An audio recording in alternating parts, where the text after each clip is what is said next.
విద్యా బుద్ధులు నేర్పించి చిన్నారుల బంగారు భవిష్యత్తుకు బాటలు వేయాల్సిన టీచర్లు ఆ చిన్నారుల జీవితంలో ఒక విలన్లా మారిపోతున్నారు. వరుస సంఘటనలు ఇప్పటి వరకు మహిళలపై, వృద్ధులపై వయసుతో తేడా లేకుండా జరుగుతున్న అఘాయిత్యాలపై మాట్లాడుతున్నాం. కానీ ఈ మధ్య పలానా చోట పలానా స్కూల్లో పలానా టీచర్ ఒక విద్యార్థిని ఇలా తన భవిష్యత్తును కాలరాశాడు. ఈ మాటలు చెప్పుకోవాల్సి వస్తున్నామంటే ఇప్పుడున్న సొసైటీ ఎటువైపు వెళ్ళిపోతుంది. అసలు పిల్లల్ని స్కూల్ కి పంపించాలంటే తల్లిదండ్రులు భయపడిపోతున్నారు.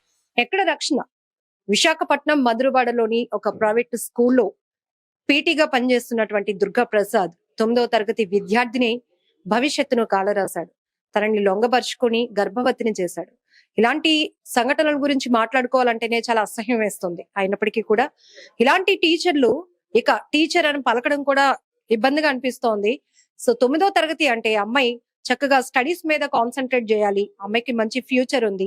సో ఏదైనా వాళ్ళ ఫ్యూచర్ కి సంబంధించి గానీ, స్టడీస్ కి సంబంధించి గానీ, ఇలా ఫిజికల్ పీటీస్ గా ఉన్న వాళ్ళు స్పోర్ట్స్ వైపు ఎంకరేజ్ చేసి వాళ్ళకి ఒక గైడ్ గా మారాలి. కానీ ఇలా విలన్లుగా మారటం అంటే అసలు ఈ సంఘటనపై మాట్లాడడానికి మనతో పాటు మహిళా చేతన నుండి కత్తి పద్మ గారు ఉన్నారు. మేడం తో మాట్లాడదాం. తాకట్టులో ఉన్న బంగారాన్ని విడిపించి ఆ రోజు ఆన్లైన్ రేటుకే మేము కొంటాం. Sharma gold company.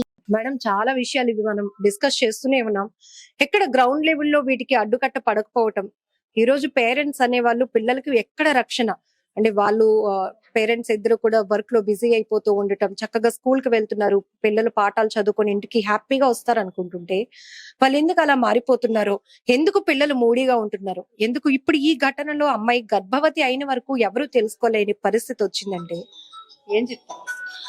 అంటే ఇదంతా సమాజంలో ఎప్పుడైతే స్త్రీలు బయటికి రావడం మొదలు పెట్టారు, స్కూల్స్ లో, కాలేజెస్ లో, వర్క్ ప్లేసెస్ లో ఎక్కడైనా కానీ ఉమెన్ ఉంటున్నారు. ఇప్పుడు ఇదంతా ఒక ఆర్థిక వ్యవస్థలో వచ్చినటువంటి మార్పుల్లో భాగంగా, సాంఘిక వ్యవస్థలో వచ్చిన మార్పుల్లో భాగంగా స్త్రీలంతా ఇవాళ అన్ని రంగాల్లోని ముందుకు వచ్చారు. కానీ అలా రావడానికి తగినట్టుగా సమాజం యొక్క కల్చరల్ స్టేటస్ పెరగకపోవడం అనే దాని వలన స్త్రీలు ఎక్కడికి వెళ్తున్నారో అక్కడంతా సమస్యను ఎదుర్కొంటున్నారు. అదే బాలికల విషయానికి వచ్చేటప్పటికి వాళ్ళకి ఏం తెలియదు, ఆ జెండర్ స్పృహ ఇంకా తెలియదు, ఆపోజిట్ జెండర్ తో ఎలా వ్యవహరించాలో ఇంకా తెలియని ఆ అడోలసెంట్ ఏజ్ లోనే దగ్గర ఉన్న బంధువులు లేకపోతే ఇంట్లో ఉన్న మగవాళ్ళు, అంటే బావి వరుసలు కూడా లేకుండా, అలాగే పక్కింటి వాళ్ళు, ఇలాంటి వాళ్ళకి చిక్కిపోతున్నారు.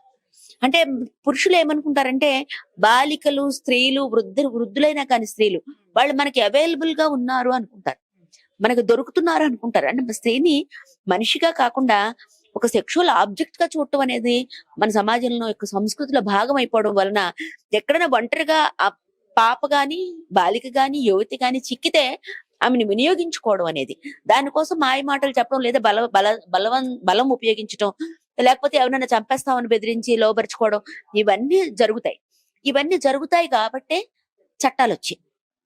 376 చట్టం 84లో, 86లో, 2013లో నిర్భయ జరిగిన తర్వాత మళ్ళీ చాలా సవరణలకు గురైంది. అసలు 375 రేపుని నిర్వచించే చట్టమే మారింది. అంటే రేపు నిర్వచనమే మారింది. కానీ మన సమాజం యొక్క బుర్రల్లో ఉన్న బూజు మాత్రం వదలలేదు. ఎందుకు? కారణం ఏంటంటే ఒక చట్టం వస్తే సరిపోదు. అలాగే 2012లో పోక్సో యాక్ట్ వచ్చింది. పోక్సో యాక్ట్ 10 సంవత్సరాల లోపు పిల్లలకి, 18 సంవత్సరాల లోపు పిల్లలకి ఎవరైనా ఈ రకమైనటువంటి అత్యాచారం చేస్తే వాళ్ళని చాలా కఠినంగా శిక్షించవచ్చు, మరణ శిక్ష కూడా వేయొచ్చు బాలికల విషయంలో. కానీ దాన్ని ఈ మధ్య ఏం చేశారు, 10 సంవత్సరాల లోపు కానీ మార్చేశారు, అమెండ్ చేశారు. ఇది కొంచెం ఆందోళన కలిగించే విషయం. అలా కాకుండా నిర్భయ జరిగిన తర్వాత కానీ, వర్మ కమిషన్ రికమెండేషన్స్ వచ్చిన తర్వాత కానీ, తర్వాత సుప్రీం కోర్టు చాలా సందర్భాల్లో వీటన్నింటిని గమనించిన తర్వాత స్పష్టమైన గైడ్ లైన్స్ ఇచ్చింది. ఆర్టికల్ 11లో మార్పులు వచ్చాయి, సిఆర్పిసిలో మార్పులు తీసుకొచ్చారు. ఈ మేరకు 376, 354 వీటిని అమలు చేసేటప్పుడు సిఆర్పిసి ఎలా ఉండాలనే దానిలో కూడా మార్పులు వచ్చాయి. 376 లో చాలా స్పష్టంగా ఏంటంటే ABCD అమెండ్మెంట్స్ వచ్చాయి. విద్యాలయాల్లో గాని, విద్యా సంస్థల్లో గాని, జైళ్లలో గాని, ఆసుపత్రులలో గాని, హోమ్స్ లో గాని ఆడపిల్లలు ఎక్కడైతే ఉంటారో అక్కడ యాజమాన్యాలు వీళ్ళ పట్ల ఎలా వ్యవహరించాలి, ఎలా వ్యవహరించకూడదు అనేటటువంటి స్పష్టమైనటువంటి గైడ్ లైన్స్ ఇస్తూ ఇవి ఎవరు అమలు చేయరు. గైడ్ లైన్స్ ఫాలో అయితే ఇలాంటి దానికే వస్తున్నాను. ఆ గైడ్ లైన్స్ ని ఎవరు విస్తృతంగా ప్రచారం చేయాలంటే ప్రభుత్వం ప్రచారం చేయాలి. ప్రభుత్వ యంత్రాంగం దాని పట్ల దృష్టి పెట్టాలి. వాళ్ళు జెండర్ విషయంలో సెన్సిటైజ్ కావాలి అధికారులు, ముఖ్యంగా జిల్లా కలెక్టర్లు ఏం చేయాలంటే ఆ జిల్లాలో ఏ స్కూల్స్ ఉన్నాయి, విద్యాలయాలు ఏమున్నాయి, లేకపోతే పాఠశాలలు ఏమున్నాయి, ప్రైవేట్ యాజమాన్యాల కింద ఏ పాఠశాలలు ఉన్నాయి, లేదు ఏ సంస్థలు ఉన్నాయి, వాటిల్లో మానిటరింగ్ కమిటీస్ ఉన్నాయా లేదా అని పర్యవేక్షించాల్సిన బాధ్యత కలెక్టర్ ఉంది. మానిటరింగ్ సిస్టమ్ లో లోపాల వల్ల ఇలాంటివి ఇప్పుడు ఆ స్కూల్లోని కనుక ఒక మానిటరింగ్ కమిటీ ఉండుంటే ఈ పాప ఇలా డల్ గా ఉండడాన్ని తప్పకుండా ఆ మానిటరింగ్ కమిటీ దృష్టికి వచ్చి ఉండేది. వాళ్ళు పిలిచి అడిగేవాళ్ళు. లేదా ఏదో ఒక సమావేశం అప్పుడు ఆడపిల్లల్ని పిలిచి మీరంతా బాగున్నారా, సేఫ్ గా ఉన్నారా, మిమ్మల్ని ఎవరు బాధ పెట్టడం లేదు కదా అని వాళ్ళు అడిగి ఉంటే ఎక్కడో ఒక చోట వాళ్ళ అమ్మాయి ఫ్రెండ్స్ పేరు గ్రూప్ ఎవరో ఒకరు ఈ విషయాన్ని వాళ్ళ దృష్టికి తీసుకొస్తే వాళ్ళు దాని మీద ఎంక్వైరీ చేసి ఇమీడియట్ గా పోలీస్ కంప్లైంట్ ఇచ్చి ఉండేవారు. కానీ ఇదంతా జరగటం లేదు. అంటే చట్టాన్ని అన్వయించటంలో, చట్టాన్ని అమలు చేయటంలో, చట్టాన్ని విస్తృతార్థంలో దాన్ని అమలు చేయటంలో ప్రభుత్వ యంత్రాంగం యొక్క నిర్లక్ష్యం, తర్వాత దాని పట్ల వాళ్ళు కూడా జెండర్ బాగా పట్టేసి ఉంటది మగవాళ్ళకి, స్త్రీలు కూడా జెండర్ తోనే ఉంటారు. అంటే ఇలాంటి విషయాలు జరిగినప్పుడు ఏదో ఆ సంచలనంగా అందరం మాట్లాడుకోవడం, జరగనప్పుడు వాటిని పక్కన పడేసి అంతా మామూలుగా ఉంది, అంతా చాలా గొప్పగా ఉంది అని చెప్పి అనుకోవడం వలన ఇవి నిజంగా జరుగుతుంది. ముఖ్యంగా అడోలసెన్స్ లో ఉన్నటువంటి పిల్లలు, వాళ్ళు మగపిల్లలైనా ఆడపిల్లలైనా మనకు ఒకటే, వాళ్ళల్లో ఆ సెక్షువాలిటీకి సంబంధించిన హార్మోన్స్ విపరీతంగా సంచలిస్తూ ఉంటాయి. 13 సంవత్సరాలకి ఎంటర్ అయినటువంటి మగపిల్లడు గాని ఆడపిల్ల గాని వాళ్ళు ఎందుకు అలా ఉంటారు, అంత టెండర్ ఏజ్ లో వాళ్ళు ఎలా ఉంటారంటే దేన్నైనా గానీ వాళ్ళు మనసులోకి తీసుకుంటారు, దేనికైనా కానీ వాళ్ళు అట్రాక్ట్ అవుతారు, దేంట్లోనైనా వాళ్ళు లీనం అయిపోతూ ఉంటారు. మరి అలాంటప్పుడు ఒక పురుషుడు, చాలా దగ్గరగా వచ్చిన పురుషుడు అమ్మాయికి ఆటలు నేర్పుతున్నాడు, అతను అమ్మాయికి ఆటలు అంటే ఇష్టం, నేర్పే పురుషుడు టచ్ చేయటం, వేరే రకంగా ముట్టుకోవడం, అంటే టచ్ లో డిఫరెన్స్ పిల్లలకు తెలియదు కదా, వేరేలా ముట్టుకుంటే ఆ అమ్మాయి హార్మోన్స్ యాక్టివ్ అవుతాయి. అయినప్పుడు అతనికి సానుకూలంగా అనిపించినప్పుడు అతను దాన్ని అవకాశంగా తీసుకుని అవైల్ చేసుకుంటాడు. ఇదంతా ఒక విషస్ సర్కిల్. అందుకని అడాలసెన్స్ లో ఉన్న స్త్రీ, ఆడపిల్లలు, బాలబాలికలు అనే వాళ్ళు నిజానికి సమాజానికి వాళ్ళ ఒక ట్రెజర్. వాళ్ళలో ఎంతమంది ఈ సమాజానికి ఉపయోగపడే ఎన్నో పనులు చేస్తారో మనకు తెలియదు. కానీ వాళ్ళని కాపాడుకోవడంలోనే మన వ్యవస్థ విఫలమైనప్పుడు ఈ వ్యవస్థ గొప్పతనం ఏంటి? వీటిపైన కూడా ఎడ్యుకేట్ చేయాల్సిన బాధ్యత ప్రభుత్వాలు, స్కూల్ యాజమాన్యాలు తీసుకోవాలంటారా? చూడండి, మనం చాలా సార్లు ఇంతకు ముందు కూడా మాట్లాడుకున్నాం, పిల్లలకి ఈ రోజు ఫోన్ గానీ ఈ యాక్సెస్ విపరీతంగా పెరగటం వల్ల గుడ్ టచ్, బ్యాడ్ టచ్ ఇవన్నీ మనం తెలియజెప్పాలి. సో అప్పుడు వాళ్ళు కౌన్సిలింగ్ గా వాళ్ళు కొంత స్ట్రెంగ్త్ అయ్యి ఏమైనా వాళ్ళకి అన్యాయం జరుగుతోంది, ఇది మాకు నచ్చలేని స్థితిలో మనం స్కూల్లో, కాలేజ్ లో ఉన్నామన్నప్పుడు పేరెంట్స్ కో లేకపోతే స్కూల్ మేనేజ్మెంట్ దృష్టికో తీసుకువెళ్లే పరిస్థితి. సో ఎడ్యుకేట్ చేయాలి అంటారా? తప్పకుండా. ముఖ్యంగా తల్లిదండ్రులకు కూడా ఈ స్పృహ ఉండాలి. ఇన్ని జరుగుతున్నప్పుడు మన ఇంట్లో పిల్లలకు జరగదని ఎవరు అనుకోకండి తల్లిదండ్రులారా. ఎవరి పిల్లలకన్నా జరగచ్చు, ఏ మహిళకన్నా జరగచ్చు. కాబట్టి ఏంటంటే దీంట్లో ప్రాథమికమైన విషయాల మీద ప్రతి ఒక్కరికి అంచనా ఉండాలి. పిల్లల్ని పెంచడం అంటే సమాజాన్ని ఎదుర్కొనే వైపుగా వాళ్ళని తయారు చేయడం. అంతేగాని ఇంజనీర్లు అయిపోవాలి, డాక్టర్లు అయిపోవాలి, ఇంజనీర్లు అయిపోవాలి, డాక్టర్లు అయిపోయి ఈ గోల కాకుండా మనుషులుగా వీళ్ళు ఎలా నిలదొక్కుకోవాలి ఈ సమాజంలో, మనుషులుగా వాళ్ళు ఎలా విత్ స్టాండ్ అవ్వాలి ఈ సమాజంలో అనే దానికి ముఖ్యంగా ఆడపిల్లలకి తల్లి తండ్రి ఇద్దరు కూర్చోబెట్టి చెప్పాలి. గుడ్ టచ్ ఏంటి, బ్యాడ్ టచ్ ఏంటి, గుడ్ లుక్ ఏంటి, బ్యాడ్ లుక్ ఏంటి, ఎవరు మీ వైపు ఎలా చూస్తున్నారు, ఎవరు ఎందుకు మీతో ఏంటి మాట్లాడుతున్నారు అనే దాని, తర్వాత ఫోన్ లో ఏంటి చూస్తున్నారు వాళ్ళు అనే దానికి తల్లిదండ్రులకు తెలియాలి. తల్లిదండ్రుల దృష్టిలో లేని విషయాల్ని పిల్లలు చూడటం, అందుకని అంత పోర్నోగ్రఫీ అంతా అందరికి అందుబాటులోకి వచ్చేసింది. ఇంటికి వచ్చిన తర్వాత తండ్రి ఒక ఫోన్ పట్టుకుంటాడు, తల్లి ఒక ఫోన్ పట్టుకుంటది, పిల్లడు ఒక ఫోన్, పిల్లలకు ఫోన్, దీంట్లో ముసలాళ్ళు ఉంటే వాళ్ళకి ఫోన్, అందరూ ఫోన్లే చూస్తుంటారు. అంటే ఒకరు ముఖాలు ఒకరు చూసుకోవటానికి కూడా ఇష్టపడనటువంటి ఒక కుటుంబ వాతావరణం, బయట సమాజం అంతా కూడా ఒక ఉచ్చు పన్నినటువంటి ఒక సమాజం. పిల్లలు ఎప్పుడు ఏ ఉచ్చులో పడిపోతారో, మగపిల్లలైనా ఆడపిల్లలైనా, వాళ్ళు నేరస్తులు అవుతారో, బాధితులు అవుతారో, ఏమవుతారన్న తల్లిదండ్రులకు తెలియదు. 9 గంటల గేట్ దగ్గర దింపుతారు, 5 గంటల గేట్ దగ్గర వచ్చి తీసుకొని వెళ్తారు. ఈ మధ్యలో ఏం జరిగింది అనే దాని పట్ల యాజమాన్యాలకి చాలా స్పృహ ఉండాలి. వాళ్ళు చాలా బాధ్యత తీసుకోవాలి. చదువు అమ్మటం కాదు, ఫీజులు తీసుకోవటం కాదు, ఆ పిల్లలు అనేవాళ్ళు మనుషులని గుర్తుండాలి. వీడి సమాజానికి కాబోయే పౌరులు అనే దాన్ని ఆ యాజమాన్యాలు మర్చిపోయి వీళ్ళ మైండ్స్ తో మనం ఆటలు ఆడుకుందాం, కోట్లు సంపాదిద్దాం అనే దృక్పథంతో ఈ నారాయణ చైతన్య ఖచ్చితంగా భాష్యం మొత్తం సమాజానికి పట్టించి ఏడపురుగు ఏది అని అడిగితే నేనైతే ఫస్ట్ చెప్పేది నారాయణ చైతన్య భాష్యం అని చెప్తాను నేనైతే. ఎందుకంటే పిల్లల్ని మెషిన్లుగా మార్చి వాళ్ళ ఇతర ఏ ఫ్యాకల్టీ పని చేయనివ్వకుండా లెక్కలు, తొక్కలు ఇవే చెప్పి వాళ్ళని నూరి నూరి నూరి మిగతా విషయాలలో వాళ్ళ బుర్ర పని చేయనివ్వకుండా చేయడం వల్లనే ఇలాంటి నేరాలు జరుగుతున్నాయి. ఆ పాప లేకపోతే తన మీద ఇది జరిగినప్పుడు తన ఫ్రెండ్ కన్నా చెప్పాలి, తన తల్లి కన్నా చెప్పాలి, తన టీచర్, క్లాస్ టీచర్. అంటే మనుషులకి మనుషుల మధ్య ఆ సంబంధం లేదు ఇప్పుడు, లేదు కాబట్టి ఆ అమ్మాయి చెప్పలేదు, భయపడి కూడా చెప్పరు పిల్లలు. కానీ అడుగుతూ ఉండాలి తల్లిదండ్రులు. ఈవెన్ ఒక సండే కూర్చోబెట్టి, అమ్మ స్కూల్లో ఎలా ఉంటుంది, నీతో ఏ మాస్టర్ గారు ఎలా ఉంటున్నారు, నువ్వు అందరితో బాగుంటున్నావా లేదా, నీతో ఫ్రెండ్లీగా ఉంటున్నారా లేదా, ఎలా ఉంటున్నావు, నీ ఫ్రెండ్స్ ఎవరు, ఆ ఫ్రెండ్స్ ని పిలిచి మాట్లాడాలి, ఆ ఫ్రెండ్స్ కి పిలిచి అన్నం పెట్టాలి, వాళ్ళు ఏం మాట్లాడుకుంటున్నారు వినాలి. ఇవన్నీ చేయకపోతే పిల్లల్ని మనం విషవలయంలోకి తోసేసినట్టే. కాబట్టి ఇందులో బాధ్యత అనే తల్లిదండ్రులు, సమాజం, చుట్టుపక్కల వాళ్ళు, అన్నిటికన్నా ముఖ్యంగా స్కూల్ యాజమాన్యాలు, అన్నిటికన్నా ముఖ్యంగా ప్రభుత్వం. మేడం, ఇప్పుడు ఈ పర్టికులర్ సిచ్యువేషన్ లో మేనేజ్మెంట్, స్కూల్ మేనేజ్మెంట్ యొక్క పాత్ర ఏంటంటారు? అతను ఒక పీటీ మాస్టర్, ఎట్లా వాళ్ళ స్టూడెంట్స్ పీటీ మాస్టర్ అంటే ఎక్కడి వరకు, గ్రౌండ్ వరకు ఉంటుంది యాక్సెస్ అనేది, లేదు ఏదైనా వాళ్ళు స్పోర్ట్స్ మీట్స్ కి వెళ్ళేటప్పుడు బయటకి తీసుకువెళ్ళటం కానీ ఇక్కడ చాలా డిఫరెంట్ గా వినపడుతుంది. అవును, అంటే అసలు స్పోర్ట్ నిజం చెప్పాలంటే డ్రిల్ మాస్టర్లకి కొంచెం ఎక్కువ ఇతరుల కన్నా అవకాశాలు ఉంటాయి. ఎందుకంటే పిల్లలకి ప్రత్యేకమైన కోచింగ్ పేరుతో గ్రౌండ్ లో వాళ్ళతో గడపడం, అంటే ఇండిపెండెంట్ ఈవెంట్స్ ఉంటాయి కదా, ఒక జావలిన్ త్రో లేకపోతే షార్ట్ పుట్, అలాంటివి వ్యక్తిగతంగా ఆడే ఆటల్లో వాళ్ళకి ట్రైనింగ్ ఇస్తున్నాం అనే పేరుతో కొంచెం దూరంగా తీసుకెళ్ళటం. మేము కూడా ఆ బళ్ళలోంచి వచ్చాం కాబట్టి తెలుసు. సో అలాంటప్పుడు వాళ్ళు ఉపయోగిస్తారు, వాళ్ళ పట్ల ఎక్కువ ఆసక్తి చూపించడం, ఎక్కువ ఇంట్రెస్ట్ పే చేయడం, ఎక్కువ అట్రాక్ట్ చేసుకోవడానికి కావాల్సిన పనులన్నీ చేస్తూ ఉండడం, ముఖ్యంగా టచ్. ఇది సిఐ గారికి ఇప్పుడు నేను ఫోన్ చేస్తే ఆయన ఏమన్నారంటే, స్కూల్ యాజమాన్యం మీద ఏం చర్యలు తీసుకున్నారు అంటే, లేదండి ఇది వాళ్ళ ఇంట్లో జరిగింది అన్నారు.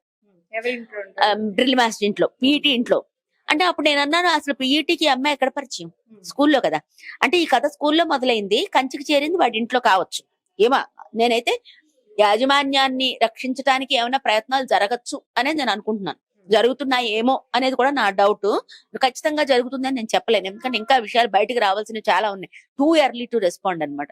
అందుకని ఇది ఈ ఏదైతే తప్పించడానికి, అంటే సీన్ ఆఫ్ అఫెన్స్ ఎక్కడ జరిగిందో అదే ముఖ్యం కాదు. సీన్ ఆఫ్ అఫెన్స్ జరగడానికి కావాల్సినటువంటి ముందు పీటిక, దాని ముందు జరిగింది ఏంటి, దాని తర్వాత జరిగింది ఏంటి, ఆ అమ్మాయి ఖచ్చితంగా మాస్టర్కి చెప్పుంటది. నాకు మెన్స్ట్రువల్ సర్కిల్ రాలేదనో, లేకపోతే నాకు ఒంట్లో బాగాలేదనో, నాకు కడుపు నొప్పి పెడుతుందని ఏదో చెప్పే ఉంటది.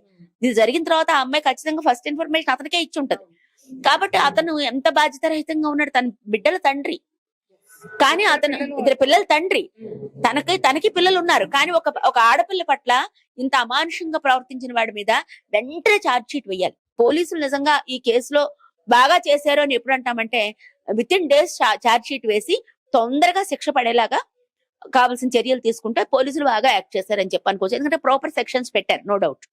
వెంటనే అరెస్ట్ చేశారు, వెరీ గుడ్. అమ్మాయిని మెడికల్ పంపించే ప్రొసీజర్ అంతా ఫాలో అవుతున్నారు, బాగుంది. కానీ వెంటనే శిక్ష పడటం కోసం కావాల్సిన ప్రయత్నాలన్నీ కూడా పోలీసు వాళ్ళు చేయాలి. ఎందుకంటే వస్తున్నది ఎన్నికల జ్వరం, దానికి ముందే గబగబా ఛార్జ్ షీట్ పెట్టి కోర్టులో ప్రొసీడ్ అయ్యేలాగా చేయాలనేది మేము కోరుతూ, యాజమాన్యం మీద చర్యలు తీసుకోవాలి. దానికోసం జరగాల్సిన ముందు ఏంటంటే, కలెక్టర్ తన సిబ్బందిని ఎవరైనా పంపించో, ఆయన స్వయంగా వెళ్ళో ఈ సంఘటన మీద కలెక్టర్ వైపు నుంచి ఎంక్వైరీ జరగాలనేది మేము కోరుతున్నాము. దీని మీద ఎందుకు మానిటరింగ్ కమిటీస్ ఉన్నాయా లేదా, ఫంక్షన్ అవుతున్నాయా, అవ్వటం లేదా, అవ్వకపోతే యాజమాన్యానికి కూడా తప్పకుండా ఇందులోని శిక్షార్హులే. ఇవన్నీ కూడా చేయాల్సింది కలెక్టర్. సో మేము జిల్లా కలెక్టర్ గారిని డిమాండ్ చేస్తున్నాం, వెంటనే నారాయణ స్కూల్ కు వెళ్ళండి, దర్యాప్తు చేయండి. సో ఇలాంటి బాధితులకి ఎలాంటి మెంటల్ కౌన్సిలింగ్ అవసరం అంటారు, నెక్స్ట్ వాళ్ళ ఫ్యూచర్ కి సంబంధించి? అంటే మన సమాజం ఎలాంటిదంటే, పిల్లలకి అనేవాళ్ళకి పిల్లలకి శిక్షణ ఇవ్వడం తెలియదు, ఉపాధ్యాయులుగా ఉన్న వాళ్ళకి విద్యార్థులతో ఎలా మెలగాలో తెలియదు, ప్రభుత్వానికి పౌరులతో ఎలా ఉండాలో తెలియనట్టు నటిస్తుంది. సో ఇక్కడ ఏది కూడా ప్రాపర్ గా జరగకపోవడం వల్ల పిల్లలకి ఏంటంటే, ఎక్కువ ఏ దేశంలో అయితే పిల్లల మీద నేరాలు జరుగుతాయో ఆ దేశం చాలా వెనుకబడి ఉన్నట్టు, ఆ సమాజం చాలా తప్పులో ఉన్నట్టు మనం అర్థం చేసుకోవాలి. ఇక్కడ పిల్లలు ఎలా ఉంటున్నారంటే, తల్లిదండ్రుల నిర్లక్ష్యానికి గురవుతారు, లేదా అతిగారావానికి గురవుతారు. రెండు జబ్బులే. స్కూల్స్ లో ఎలా ఉంటదంటే, ఓన్లీ కరికులం, ఓన్లీ సిలబస్, పరీక్షలు, అంటే ప్రశ్నలకి జవాబులు రాయడమే నేర్చుకుంటారు, ప్రశ్నించడం నేర్చుకోరు. దానివల్ల ఏమవుతుందంటే, వాళ్ళ జీవితంలో ఎదురయ్యే పెద్ద ప్రశ్నల్ని వాళ్ళల్లో వాళ్ళు లోపల పెట్టేసుకొని అయితే సిక్ అవుతారు, మానసికంగా, శారీరకంగా, లేకపోతే నిందితులు అవుతారు, లేకపోతే బాధితులు అవుతారు. ఇది పోవాలి ఈ సమాజంలోంచి అని అంటే ఎవరెవరిని దాటుకుని పిల్లలు వస్తున్నారు అంటే తల్లిదండ్రులు, చుట్టుపక్కల వాళ్ళు, స్నేహితులు, తన పేరు గ్రూపు, టీచర్స్. తల్లిదండ్రుల బాధ్యత, టీచర్స్ బాధ్యత ఎంతో విపరీతంగా ఉంటది పిల్లల పెంపకంలో. అంటే శిక్షణ వాళ్ళకి ఇవ్వాలి. ఏది ఏమైనా కూడా నిజం చెప్పాలి. ఏది ఏమైనా కూడా మీకు ఏదైనా ప్రాబ్లం వస్తే దాన్ని తల్లిదండ్రులతో షేర్ చేయాలి. అది అది ఎప్పుడు వస్తుందో షేర్ చేయడం? తల్లిదండ్రులు పిల్లలతో స్నేహంగా ఉండాలి. స్నేహపూర్వకమైనటువంటి సంభాషణలు వాళ్ళతో జరపాలి. టీచర్స్ కూడా అదే విధంగా పాఠం చెప్పేటప్పుడు ఎంత సీరియస్ గా ఉంటారో పాఠానికి బయట చెప్పే పాఠాల విషయంలో వాళ్ళతో స్నేహంగా వ్యవహరించడం. వాళ్ళకి గురువు అంటే ఏంటంటే తన ఎదురుగా ఉన్నటువంటి మనిషి రేపు సమాజానికి కావాల్సినటువంటి గొప్ప వ్యక్తి అని ప్రతి బిడ్డని, ప్రతి బాలికని, ప్రతి బాలుడిని చూడగలిగినప్పుడే వాళ్ళని కరెక్ట్ చేయడానికి కానీ, వాళ్ళలో ఉన్న మంచిని పెంచడానికి కానీ వీళ్ళు ప్రయత్నం చేస్తారు. అసలు కరెక్షన్ అనే దానికి అవకాశం లేని కరికులం మంది. అంటే పొద్దున్న ఒకసారి క్లాస్ రూమ్ లోకి వెళ్తే పీరియడ్ బై పీరియడ్ జరుగుతూ ఉంటది. మధ్యలో అలా నిలబడి అన్నం తినేస్తారు, మళ్ళీ వచ్చేస్తారు, మళ్ళీ చదువుతారు, మళ్ళీ నేర్చుకుంటారు, మళ్ళీ తర్వాత ట్యూషన్. రోబోట్స్ లాగా పిల్లల్ని తయారు చేశారు. అందుకని వాళ్ళలో వికాసం అనేది ఉండదు. చదువు దేనికి? విజ్ఞానం వైపుకి, విద్య వికాసం వైపుకి వెళ్ళినప్పుడు మాత్రమే వాళ్ళు మనుషులుగా మారుతారు.